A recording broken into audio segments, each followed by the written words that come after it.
For today's haplas, we have white flour. For sure, familiar ka ani kung mahilig jud ka o gamit og haplas. Because this is the most convenient haplas ever. This is the bottle inside that box. And they also have this size, which is very famous kay dali ra kay ni masuksok sa bulsa. Ang nakanindot aning white flour, ay bisan og ginama ni siya gawas sa Pilipinas, which is particularly in Hong Kong. Pero ang pagpacking ani, ang pagbinutilya ani nila didto ra gigama sa Cebu. So mura ni siya og made in the Philippines. Kaya ang last manufacturing activity is done in the country of the Philippines. So somewhat made in the Philippines gini siya kay tungod didto naman gi-bottle ang mga gagmatitoy nga haplas. This is the smallest packing size of white flour. This is at 1.5 ml. Gamay kaayo. Na iyang bangag ing ana sa kagamya. Pero magtuo kag murag daghano, pero imagine 1.5 ml mura ra nagluha nimo kung maghila kag magtanaw og mga K-drama. And then this is how the liniment looks like. Clear, colorless, oily, but not that oily. Kabantay ka? Makaingon kag oily kay oily mo jud siya tanawon. Pero ikumpara nimo mga haplas like efficacent, lahi ra ni siya feel. Kay dili kaayo siya ing ana kadanlugon.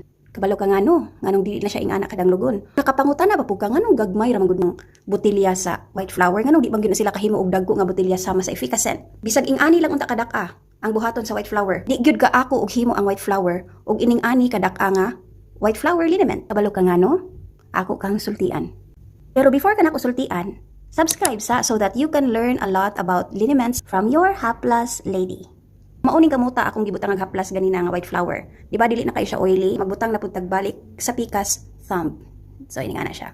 So kabantay ka i-compare nimo sa efficacent oil. Dili kayo siya oily, di kayo greasy ang feel. Bantay ka mo gamit ka og white flour. Mga ginagmay ra gyud nga area sa imong mabutangan sama sa imuhang agtang, kilid sa agtang, mga katul-katul na imo tubo nga mga kinautan. Gamay ra gyud kayong area nga imuhang mabutangan sa white flour. Kay tungod ang white flour dili ni siya intended for massage, kundi intended directly sa mga sakit-sakit, sa mga pains, sa mga katul-katul sa imong lawas. Because the formulation of white flour liniment does not contain a vehicle that can carry the active ingredients, which is in the form of light mineral oil, nga maoy gamit sa kasagarang mga haplas sama sa efficacent oil. So largo ra ni active ingredients ang white flour liniment. Kani siya nga box, na-expire ni siya by 2021. It shows here ingredients or the formulation of these haplas. It just contains menthol, crystals, methyl salicylate, eucalyptus oil, camphor, and lavender. Maulang na, maurag yun na yung gisulti. Inuod sa dyan na, maurag yun na. Kinaaman na diri sa ilahang papel kung pila ang sulod nga mga ingredients. And wala gyud ni mention ever og light mineral oil. And also, maka-attest po ka, maka-feel po ka, wala jud siya light mineral oil. So, mao nilang i-declare nga ingredients.